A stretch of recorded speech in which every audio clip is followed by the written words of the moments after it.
was a 27% premium to yesterday's closing price. We check the markets every 15 minutes throughout the trading day. Dow Industrial Average is up 8 points, trading at 21,368.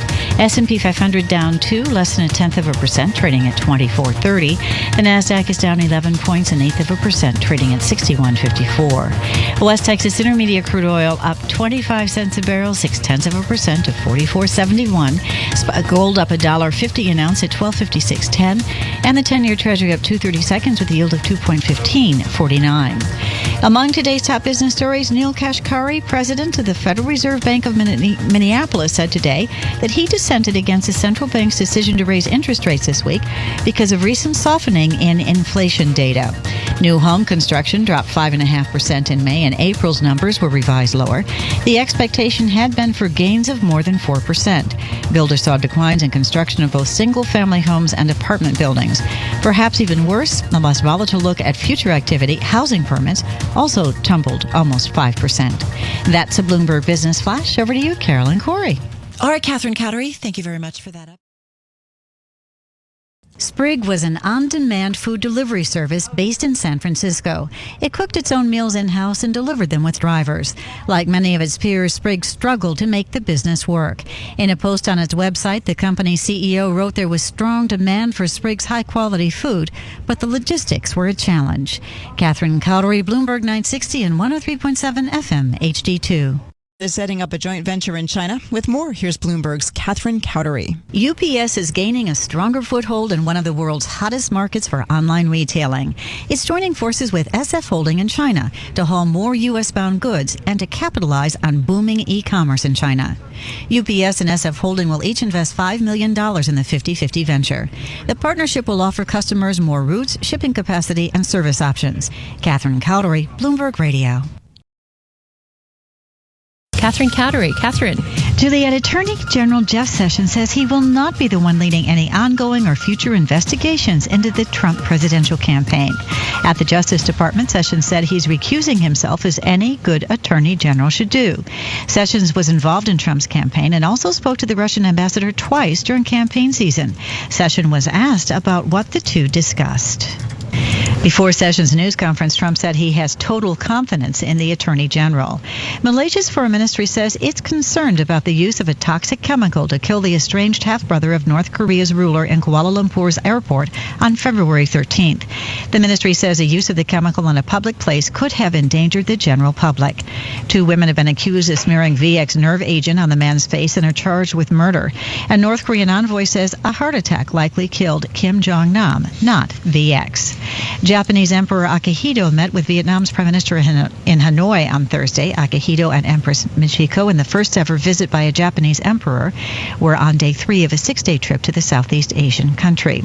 Well, lawyer Shanghai has an itemized list of compensation demands from Beijing authorities over the city's smog. $9 for having to buy face masks, $15 for seeing a doctor for a sore throat, and $1,500 for emotional distress. Fed up with what they consider half-hearted efforts to fight air pollution, Chung and like-minded lawyers are putting China's legal system to the test by suing the governments of the capital and its surrounding regions. Global news 24 hours a day, powered by more than 2,600 journalists and analysts in more than 120 countries. I'm Catherine Cowdery. This is Bloomberg. Over to you, Doug. All right, thanks so much. Of late, Juliet. With Catherine Cowdery. Thank you, Juliet. Attorney General Jeff Sessions says he'll step aside from an investigation into Russian meddling in the presidential election.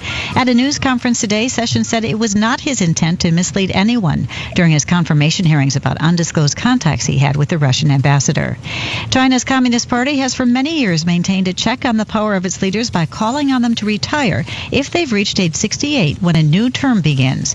The New York Times reports that President Xi Jinping may be maneuvering to bend those rules to retain an ally and create a precedent he could use to extend his own time in power.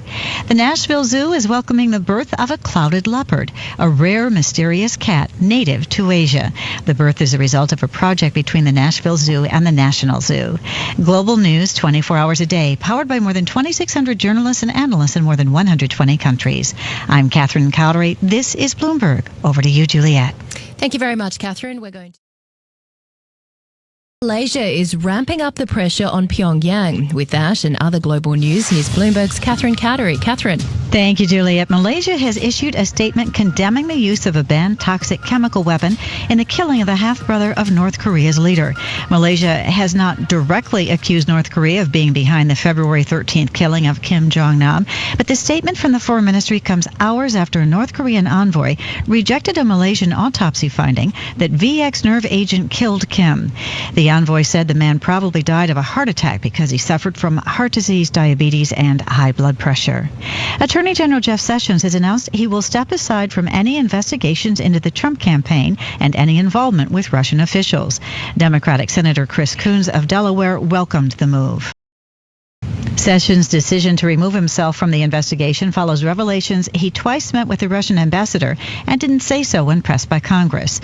At a news conference today, Sessions rejected any suggestions that he tried to mislead anyone. Former Texas Governor Rick Perry has been sworn in as President Trump's energy secretary. Perry once pledged to eliminate the Energy Department. He's repeatedly promised to be an advocate for the agency and to protect the nation's nuclear stockpile.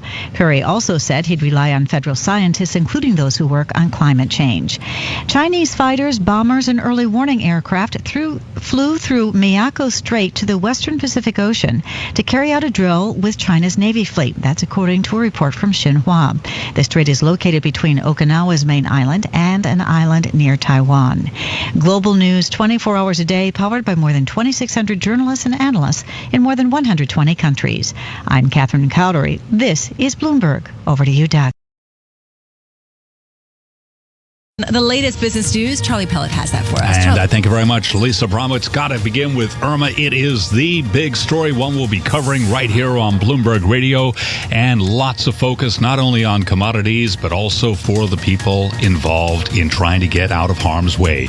Gulf Coast refiners in Texas are restarting their plants after Hurricane Harvey. Regina Mayer is Global Head of Energy and Natural Resources, and she was on Bloomberg Television this morning. And Mayer spoke to us this morning from Houston. Goldman Sachs has said at least 1.4 million barrels a day could be offline past mid-September. Federal Reserve Bank of New York President William Dudley says back-to-back hurricanes in the third quarter could temporarily influence the timing of the next interest rate increase, although above-trend growth does warrant continued gradual rate hikes. His comments came in an interview on CNBC. The 10-year down 6/30 seconds, the yield 2.06%.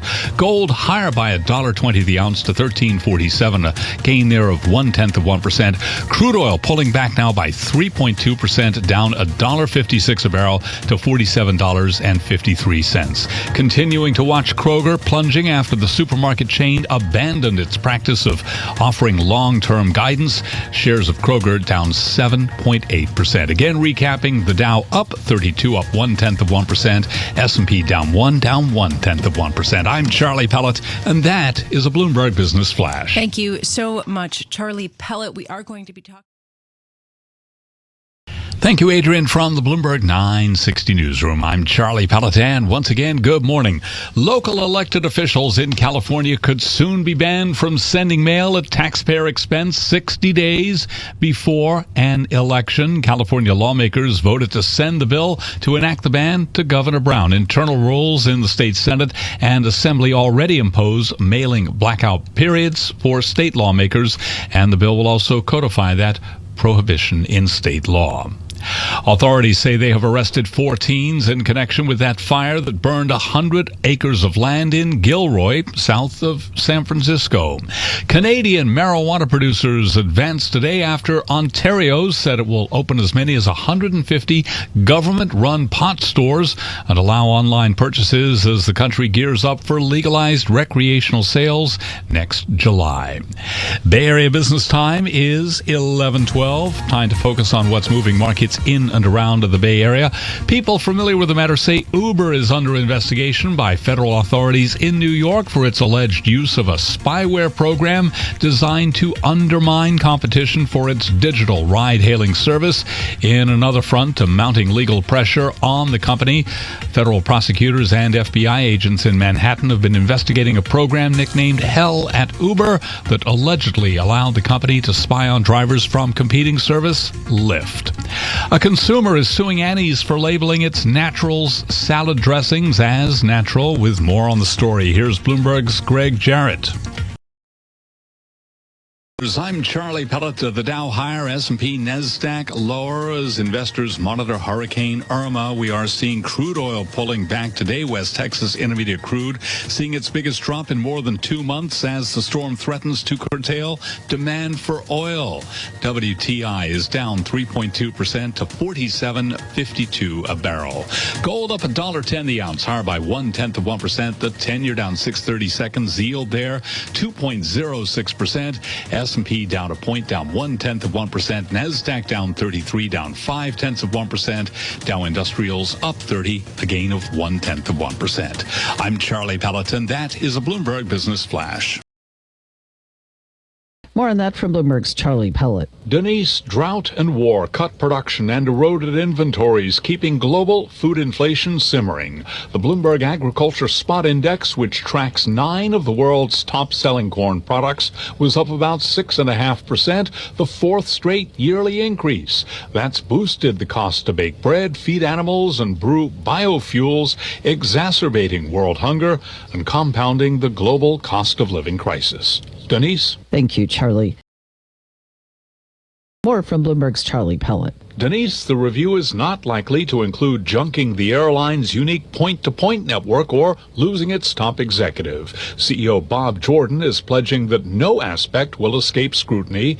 Jordan has said it's his gut feeling that the point-to-point system will remain in place with possible tweaks, and analysts say Jordan's job is likely secure as he works to win back the good graces of investors and passengers. Denise? Thank you, Charlie. Wall Street closed to observe Christmas today. We'll tell you where the markets stand for 2021 so far. I'm Jessica Ettinger. Wall Street is quiet this morning as the financial markets are closed to observe the Christmas Day holiday tomorrow. Bond markets are closed today, too. Many banks are open, but a lot of them have shorter hours today. With just 5 trading days left in 2021, stocks are coming off 3 winning days in a row. The Santa Claus rally period technically doesn't start till Monday. And that morning, the S&P 500 index opens at a fresh record high. So, for the year so far, the Dow is up 17%, the S&P 500 up 25%, and the NASDAQ is up 21%. Some really strong gains there. Retail, unlike Wall Street, is wide open today, although many stores do have modified hours. Sales so far into the holiday have been very strong. The National Retail Federation looking for a 12% gain this year, and the final numbers may be higher than that. In the big box world today, Costco closes at 5 p.m., BJ's and Walmart closing at 6. Target will close at 8 p.m. tonight. All those chains are closed on Christmas tomorrow. A tremendous number of people are traveling today, although some have canceled plans amid the COVID surge in the U.S., and it's starting to impact the airlines. Jefferies aerospace expert Sheila Kahyaoglu on CNBC. Well, studio executives have high hopes, and CNBC's been talking to the analysts that watch these companies. CNBC's Julia Borston. By the way, Universal, which produced Sing 2, is a sister company to CNBC. On next week's watch list, it's quiet. It's the week between Christmas and New Year's, but the UK observes its Christmas holiday on Monday, followed by Boxing Day Tuesday. No financial markets are open both days. The Santa Claus rally period begins Monday on Wall Street, if there is to be one. Good morning, Michael. Wall Street opens this morning after a stellar rally last Friday. The Dow was up 830 points, 2.5%, but the markets need an even stronger rally today to finish February in the green. Could happen. Investors like that oil prices pulled back last week. The Fed's favorite measure of inflation, core inflation for January, had its biggest annual gain in almost 40 years. But January personal spending numbers were super solid, and consumers are still paying the higher prices for most things. Mortgage rates near a 3-year high now. You'd know if you were looking for a home over the weekend. The number of Americans collecting unemployment is now the lowest since 1970. The Labor Department says the vaccine rollout and employers raising pay have helped. Jessica Ettinger, CNBC.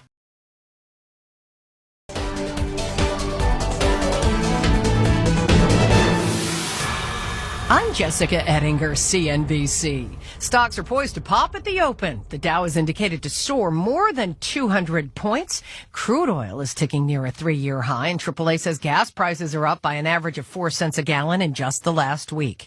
The national average this morning for a gallon of regular, $2.53. Citigroup just reported quarterly earnings that beat forecasts. Its shares are up more than 1% in pre-market trading right now. Citi also says its female employees don't make as much as men doing the same jobs. But it is proud to report they're paid 99% of what their male coworkers make, and it says it's still working toward equality. McDonald's says it's working to give you food and packaging that's sustainable. The Chicago Tribune says those bags and burger wrappers and all packaging will be from renewable or recycled sources in the next 7 years worldwide. Number one at the holiday weekend box office, Sony's Jumanji. I'm Jessica Ettinger, CNBC.